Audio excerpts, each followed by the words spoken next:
My insights on political dynasty. There are theoretical frameworks in the Philippine politics, namely the patron-client fractional framework, patrimonialism and basism, weak state theory, and the cacique democracy. You may ask yourself if we are still democratic, or are we an oligarchy?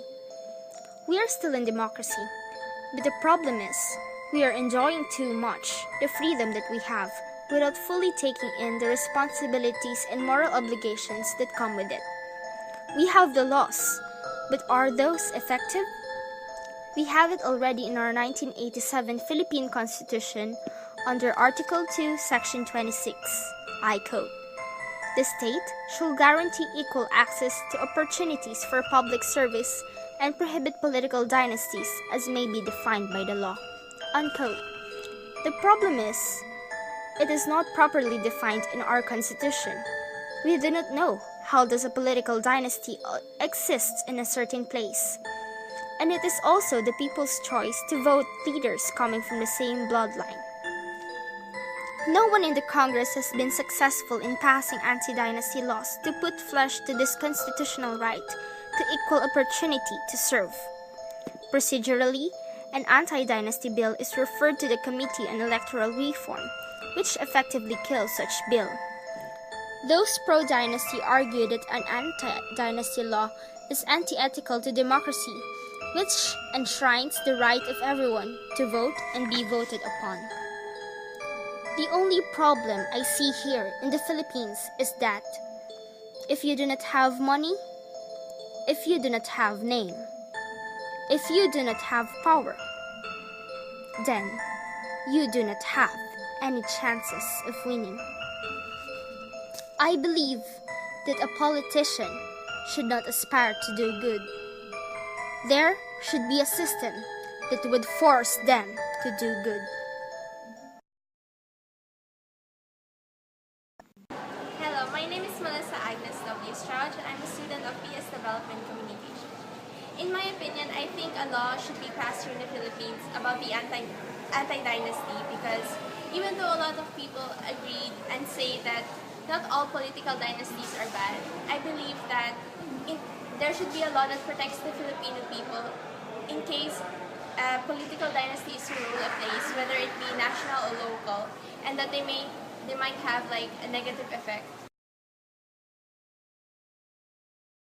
Dominic Salcedo, BS Agriculture.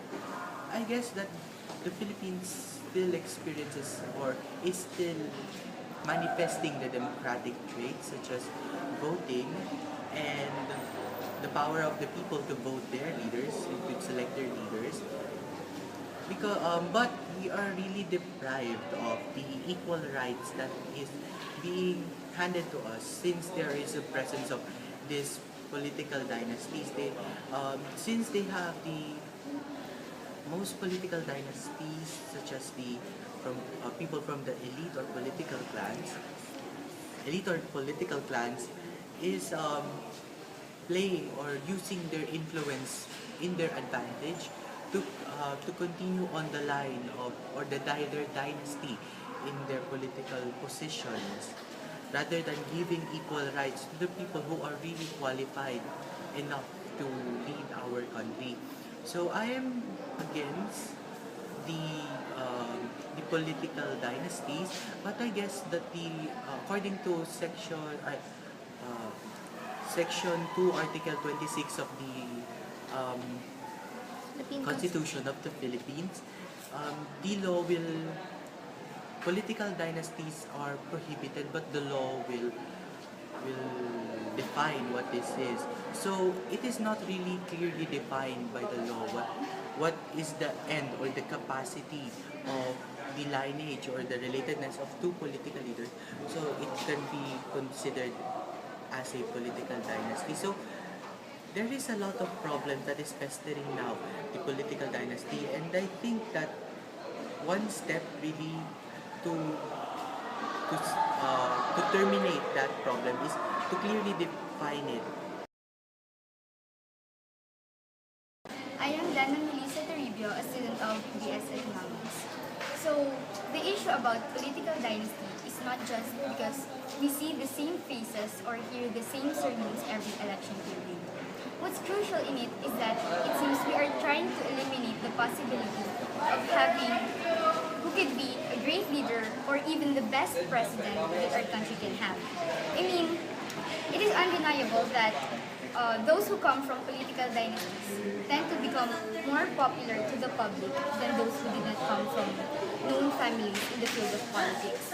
So just because these potential leaders did not come from political dynasties, it seems that we are trying to deprive them of their capability to make a change for the country.